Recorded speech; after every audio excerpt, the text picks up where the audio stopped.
Hello guys, welcome back to my YouTube channel Isha lifestyle. আমি ঈশা। আজকে একটা নতুন ব্লগ নিয়ে তোমাদের কাছে চলে এসেছি অনেক দিন পর। হ্যাঁ, এবার থেকে আমি ভেবে নিয়েছি, আগে যেমন তোমাদের সাথে ব্লগ শেয়ার করতাম, কোথাও ঘুরতে গেলে বা কোনো শ্যুটে গেলে যেখানেই যেতাম তোমাদের সাথে ব্লগ শেয়ার করতাম, এবার থেকে ওটাকে কন্টিনিউ করার চেষ্টা করব বা করব ভেবে নিয়েছি। তো আজকে আমি যাচ্ছি র্যাম্প শোতে। বাইরে এত গরম তাকানো যাচ্ছে না, পুরো ব্যান্ডেড ভূতের মতো আমাকে লাগছে। কি করব? চোখ মুখ জ্বালা করছে, তাও তাও শরীরের মধ্যে একটা অস্বস্তি হচ্ছে। তাই চোখে সানগ্লাস পরে নিয়েছি, মুখের মধ্যে ওড়না বেঁধে নিয়েছি। কিছু করার নেই, যেতে তো হবে। আর আজকে বাড়িতে পুজো, এবারে পুজোতে থাকতে পারলাম না। বাৎসরিক পুজো তো তোমাদের সাথে শেয়ার করি, কিন্তু প্রত্যেক অমাবস্যায় পুজো হয় সেটা আর শেয়ার করি না। কথা বলতে বলতে বাপু আর আমি টোটোতে বসে গেছি। বাপু কিন্তু আজকে আমার সাথে র্যাম্প শোতে যাচ্ছে না, বাপু যাচ্ছে বাজার করতে। বাপুকে আমি বললাম যে, তুমি আমার সাথে বাজার করতে যাবে, টোটো করে যাবে, টোটো করে বাড়ি আসবে। আমাকে বলছিল আমি সকালবেলা সাইকেল চালিয়ে যাই, তারপরে চলে আসবো। আমি বললাম না, এত গরমে তোমাকে সাইকেল চালিয়ে যেতে হবে না। তো দুজন মিলে গল্প করতে করতে আমি সোনারপুর পৌঁছে গেছিলাম। তো গিয়েই দেখি স্টেশনে ট্রেন ঢুকে গেছে। তো আমি ট্রেনে উঠে গেছি। এবার এত গরম যে বাইরে যে তাকাবো সেটাও আমি তাকাতে পারছি না, চোখ জ্বালা করছে। প্রচুর গরম পড়েছে। আর প্রত্যেকদিন এরকমই থাকে এখন ওয়েদারটা। যখন খুব গরম পড়ে তো খুব গরম, বৃষ্টি হলে খুব বৃষ্টি, আর শীতকালে জানি না কি হবে।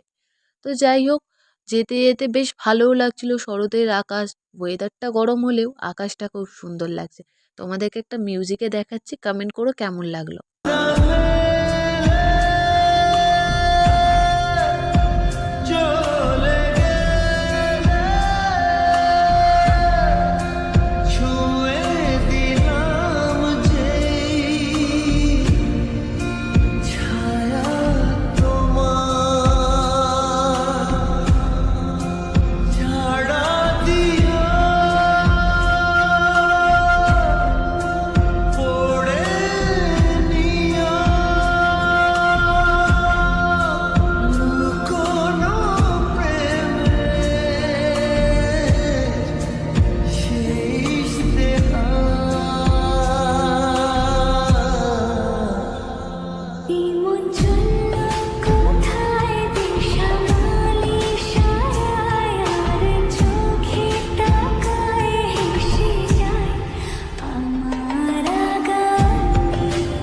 ফাইনালি আমি ট্রেন থেকে নেমে মেট্রোর টিকিট কেটে আমি মেট্রোতে বসে পড়েছি। আমার মেট্রো ছেড়েও দিয়েছিল, কিন্তু তার জন্য অনেকক্ষণ ওয়েট করতে হয়েছে আমাকে। তোমরা যারা ডেলি আসা যাওয়া করো মেট্রোতে তারা জানো যে দুপুরবেলা মেট্রো কম থাকে, যেই কারণে অনেকক্ষণ ওয়েট করতে হয়। তো যাই হোক, এসির মধ্যে বেশ ভালোই লাগছিল আমার। সামনে আন্টি দুটো বারবার আমার দিকে দেখছে, ওর জন্য আমি বারবার ক্যামেরার দিকে তাকিয়ে চুল ঠিক করছি, কারণ তাদেরকে বুঝতে দেওয়া যাবে না যে আমি ভিডিও করছি। তো যেতে যেতে হঠাৎ করে দেখলাম পরের স্টপেজ থেকে গোপুসোনাকে নিয়ে একটা আন্টি মেট্রোতে উঠলো। তো আমার বেশ ভালো লাগলো। তো আমি ভাবলাম দূর থেকে একটু ভিডিওটা করি, বেশ মিষ্টি লাগছে। তো দূর থেকে ক্যামেরাটাকে জুম করে ভিডিও করলাম। আন্টিটাকে দেখে ফার্স্টে মনে হয়েছিল খুব রাগী, তারপরে কথা বললো বেশ ভালো। তো এই করতে করতে গোপুসোনাকে দেখতে দেখতে ফাইনালি আমি পৌঁছে গেলাম যতীন দাস পার্কে। যতীন দাস পার্কে আজকে মানুষই আমার জন্য ওয়েট করছিল। এর আগের ব্লগেও বলেছি ও আমাকে প্রত্যেকটা শ্যুটেও আমার জন্য ওয়েট করে, আজকেও ওয়েট করছিল। আমাকে দেখো, দেখে মনে হচ্ছে আমি যেন কত অসুস্থ। আমি অসুস্থ না, আমার বাবা কিছুদিন আগে অসুস্থ ছিল, যেই চিন্তায় আমাকে দেখেই মনে হচ্ছে আমি যেন অসুস্থ হয়ে পড়েছি। তো যাই হোক, এবার আমরা যেখানটা যাব সেই লোকেশনটা বুঝতে পারছি না, সবাইকে জিজ্ঞাসা করতে করতে আমরা দুজন ফাইনালি পৌঁছে গেলাম সেখানে। আজকে আমাদের এটা মেকআপ রুম। তো তাই একটু ভাবলাম ঘুরিয়ে ঘুরিয়ে মেকআপ রুমটা দেখিয়ে নিই। তো ঘুরে ঘুরে সবাই মেকআপ করছিলাম, আমি একটু ভিডিও করে নিলাম। এইটা আজকে আমার ফার্স্ট ড্রেস ডিজাইনের দিদি দিয়েছে, বাট আমার ঠিক একটা পছন্দ হয়নি। তো তার জন্য গিয়ে আমি দিদিকে বললাম, দিদি আবার আমাকে একটা ড্রেস দিল। এটা হচ্ছে আমার ফার্স্ট লুক, আমি রেডি হয়ে গেছি, বাট আমার হেয়ারটা হয়নি। আমার আই মেকআপটা আমার খুব পছন্দ হয়েছিল আজকে, ড্রেসটাও বেশ আমার ভালো লাগছিল, কিন্তু হেয়ারটা তখনও কমপ্লিট হয়নি। তাই আমি ঘুরিয়ে ঘুরিয়ে সবাইকে দেখাচ্ছিলাম, সবার মেকআপ হচ্ছিল, মানুষেরও মেকআপ হয়ে গেছিলো। তো এই করতে করতে আমি দেখা হলো মোহরদির সাথে। শ্যুটে গেলে অনেকের সাথে দেখা হয়, পিছনে যে এতক্ষণ দাঁড়িয়ে ছিল ওটা মোহরদি, অনেক দিন পর দেখা হলো। এই শ্যুটে গেলেই এদের সাথে দেখা হয়। এবার এখানে মডেলরা সবাই প্র্যাকটিস করছে, আমি আর মানুষী বসে গল্প করছিলাম। মানুষী কী একটা বলছিল, আমার ভীষণ হাসি পাচ্ছিল। তো যাই হোক, এই করতে করতে সবাই প্র্যাকটিস করছে আর আমাদের শো শুরু হয়ে গেছে। সেই ভিডিওটা শেয়ার করছি, তোমরা দেখে বলো কেমন লাগছে।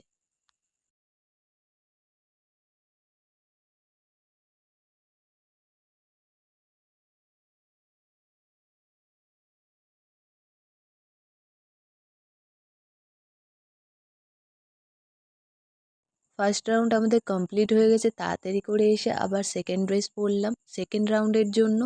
তো দেখো, আমাকে কমেন্ট করে বলো কেমন লাগছে আমাকে। সেকেন্ড রাউন্ডের ভিডিওটা তোমাদের সাথে শেয়ার করছি, তোমরা এটাও আমাকে কমেন্ট করে জানিও।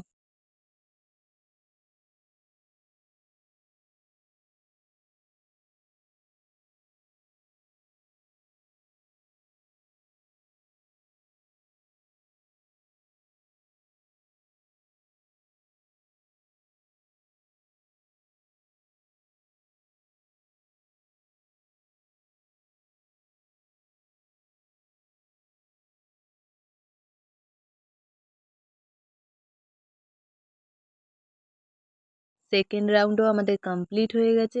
এবার আমি থার্ড রাউন্ডের জন্য রেডি হয়ে গেছি।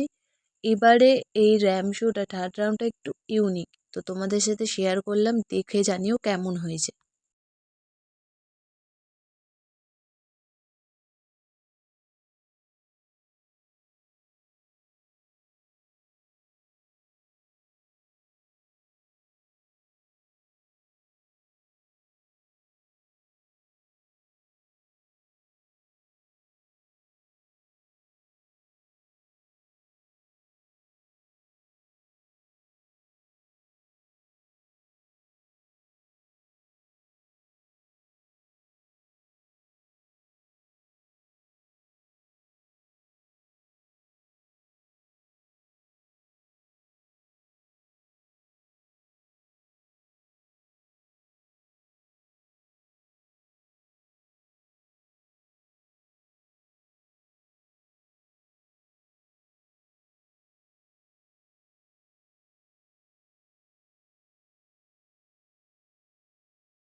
আজকে শো কমপ্লিট হতে হতে অনেকটাই রাত হয়ে গেছিলো। মানুষই লাস্ট মেট্রো ধরে বাড়ি চলে গেছে আর আমার আগের মেট্রোটা বেরিয়ে গেছে, এরপরে লাস্ট মেট্রোর জন্য অপেক্ষা করছিলাম। আর র্যাম্পের ভিডিওগুলো তোমাদের সাথে শেয়ার করেছি মিউজিক অফ করে, কারণ কপিরাইট খাবো বলে। যদি আমার ব্লগটা ভালো লাগে তাহলে লাইক কমেন্ট শেয়ার করে দিও। দেখা হচ্ছে নতুন কোনো একটা ব্লগে। টাটা সবাইকে।